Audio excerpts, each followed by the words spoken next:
mais um Almodincast. Hoje, um tema muito importante, glaucoma neovascular. Nós vamos esclarecer aqui algumas dúvidas da audiência. Estamos aqui hoje com a doutora Juliana Almodin, doutora Bruna Gil. Tudo bem, doutoras?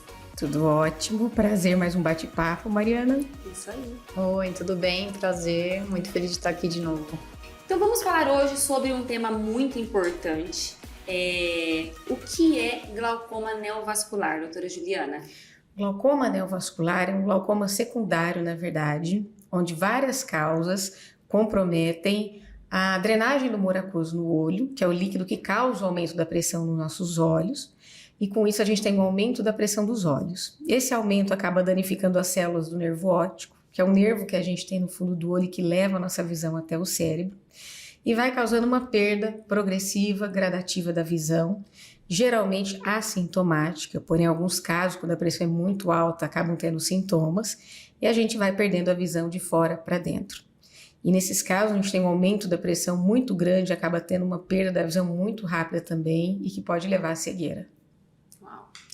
Doutora Bruna, quais são as causas? As causas do glaucoma neovascular são várias, todas elas em comum são causas que são isquemia do olho. Então, o que é isquemia? Quando falta sangue.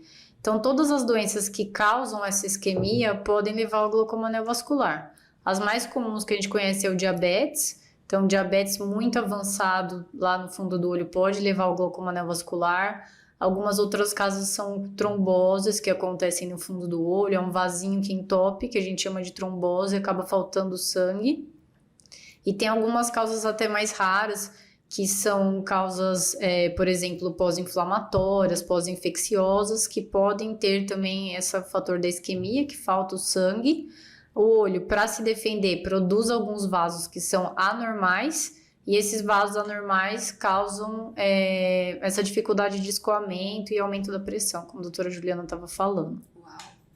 E lembrando uma coisa importante, acho que a Bruna pega muito no consultório, a retinopatia diabética, como ela falou, diabetes. Então, tudo tem uma causa na base aí, quando causado pelo diabetes. Então, diabetes mal controlado por muito tempo, acaba vindo a retinopatia diabética, acaba vindo o glaucoma neovascular. Então, acaba sendo uma consequência do outro. Então, sempre estar cuidando, estar passando por consulta para avaliar, né, perfeitamente. E, doutora Juliana, quais são os sintomas? Isso depende muito da gravidade do glaucoma neovascular. Em casos mais leves, ele pode ser assintomático, e em casos mais graves, onde a gente tem a pressão do olho muito alta, o paciente pode ter uma dor muito forte nos olhos, na nuca, náusea, halos luminosos, queda da visão. E é uma situação que o paciente tem que ser socorrido assim o mais breve possível. Então, ali, na verdade, são vários sintomas que a pessoa tem que estar, o paciente sempre atento a todos esses pontos. Qualquer situação dessa, procurar diretamente o oftalmologista especializado. Com certeza. Doutora Bruna, e o glaucoma neovascular, ele é agressivo? Então, o glaucoma neovascular ele é muito agressivo. Dos pacientes diabéticos, ele é como se fosse o último estágio que a gente pode chegar de uma retinopatia diabética, que é essa doença do fundo do olho causada pelo diabetes. E a gente precisa socorrer rapidamente esses pacientes, que é uma doença que rapidinho a gente tem uma perda de visão muito agressiva e que é irreversível. Então, quanto antes a gente puder tratar, melhor. Se a gente deixa passar algum tempo, pode ser que leve a uma cegueira rápida, assim, questão de semanas a meses. Muito rápido mesmo, muito agressivo. Então, responde essa pergunta, né? E qual o tratamento para essa doença? O tratamento são vários. Então, primeiro a gente tem que tratar a causa. A causa, como eu disse, é aquela isquemia lá no fundo do olho, essa falta de sangue. Geralmente a gente trata isso com laser. Então, os tratamentos mais comuns é o laser que a gente faz, como se fosse uma queimadura mesmo desses vasos, que eles evoluem e eles diminuem esse problema. Outro tratamento que é bem utilizado é o anti-VEGF, que é uma injeção que a gente usa lá no olho. Essa injeção ela também faz regredir esses vasos que estão mal formados. E tudo isso em conjunto, o que é mais importante, a gente tratar tanto a parte da retina, né, que é a minha especialidade, que faz essa parte da isquemia, quanto a parte do glaucoma, que daí já é uma consequência, que a doutora Juliana vai explicar um pouco mais também. É verdade, mas sempre é importante realmente tratar a base, porque se a gente não trata a causa, é muito difícil você controlar a consequência. Eu falo muito ao meu paciente, olha, você está vindo para apagar um incêndio, mas você continua jogando fósforo. Uau. Então não vai resolver muito bem.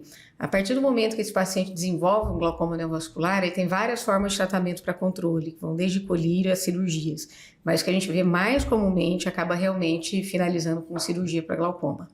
Então, existe uma cirurgia. E quais são os tipos de cirurgia? Na verdade, para o glaucoma existem várias cirurgias, mas no caso do neovascular, geralmente acaba indo para o que a gente chama de implante valvulado, que é um implante que a gente põe no olho para aumentar a drenagem desse líquido no muco aquoso. Alguns glaucomatólogos também gostam de fazer a cirurgia convencional, que é a trabeculectomia, em associação com o uso de anti-VEGF. Algumas vezes acaba dando certo sim, mas a maioria dos casos acaba realmente indo para o implante. Uau. Doutora Bruna, e a doutora faz esse procedimento?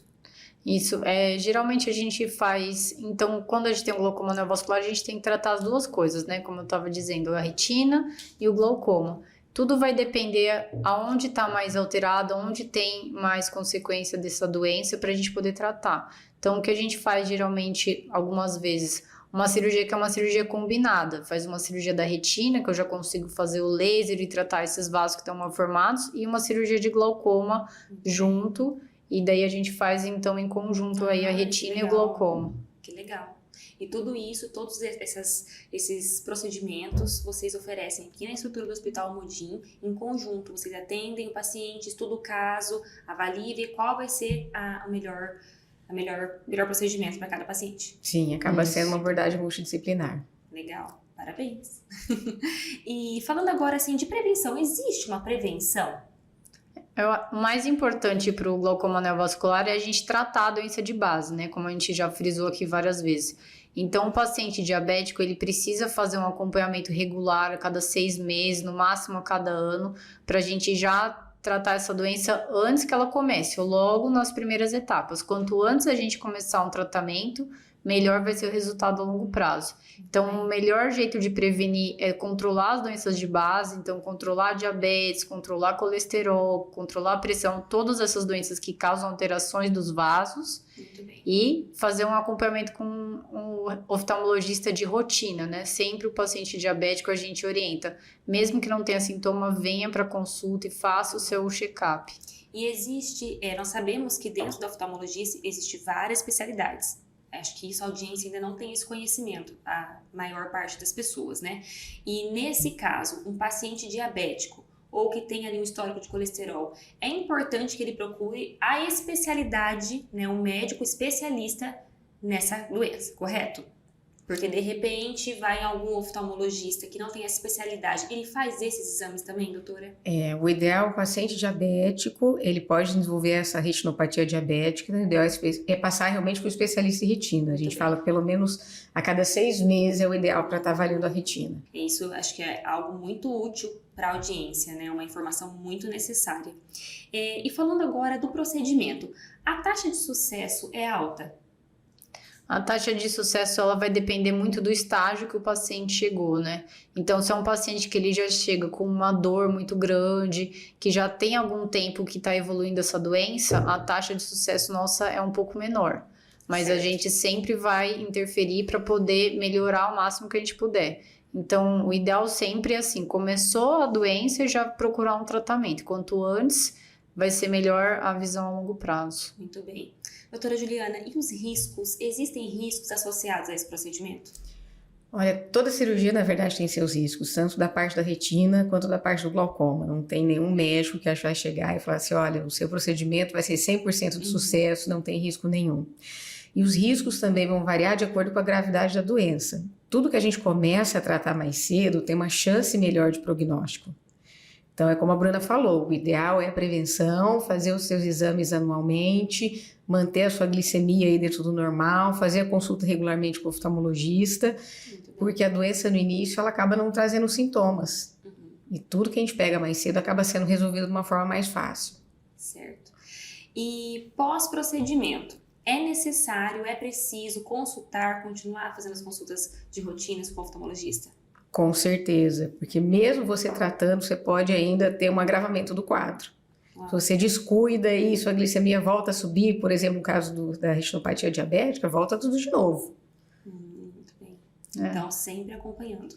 É uma coisa que a gente precisa frisar muito. É o paciente diabético e o paciente de glaucoma, né? São doenças crônicas. O que quer dizer? São doenças que a gente trata, a gente controla, mas que a gente não cura essa doença. Então, o paciente sempre vai precisar de um acompanhamento, de um tratamento, ele nunca vai poder desvincular completamente. A gente vai ter, claro, o período que ela vai estar pior, e a gente vai estabilizar, mas a partir da estabilidade a gente sempre tem que manter um acompanhamento contínuo. Muito bem. Bom, doutoras, acho que nós esclarecemos aqui as dúvidas da audiência. Só para a gente finalizar, quais são as perguntas, ou se tem alguma outra pergunta que vocês sempre recebem no consultório que seria interessante esclarecer agora para a audiência? Vocês lembram de alguma objeção que sempre chega, recorrente? Geralmente eles perguntam se realmente precisa fazer o exame do fundo do olho em paciente diabético. Isso é uma coisa muito comum. Por que um exame? Porque é um exame que o endocrinologista acaba pedindo. Muito bem. Então eles já chegam falando assim, doutor, meu endócrino pediu o exame do fundo do olho, eu preciso fazer? Uhum. E tem que dilatar sempre? Isso é uma pergunta básica que a gente pega. E ele precisa fazer esse procedimento? O paciente diabético, a cada 6 meses é o ideal um exame de fundo de olho, com certeza. E é um exame simples, vocês fazem aqui? Vou deixar a doutora Bruna, a especialidade dela. Doutora. Esse exame de fundo de olho, na verdade, é um exame que a gente faz em consultório. A gente pinga esse colírio para dilatar, então a visão fica um pouco borrada algum tempo depois, umas 2 ou 3 horas depois. E o ideal é trazer um acompanhante por isso, porque vai precisar de um acompanhante. E basicamente é um exame que a gente faz em consultório, com uma luzinha que a gente vai olhar o fundo do olho e a gente chama de mapeamento porque a gente olha a retina inteira. Então, desde o comecinho até o final, e a gente avalia se tem alguma doença lá, se tem diabetes, se tem esses vasos mal formados. Então, é isso que a gente faz. Então, é necessário, precisamos fazer conforme a rotina. Isso. É um exame indolor e é um exame Ótimo. rápido de ser feito. Muito bom. Então, esclarecemos aqui muitas dúvidas sobre glaucoma neovascular. Muito obrigada, doutoras, pelo tempo de vocês de hoje. E vamos já marcar o próximo para nos aprofundar um pouco mais sobre o tema. Vamos lá. Muito obrigada. Obrigada.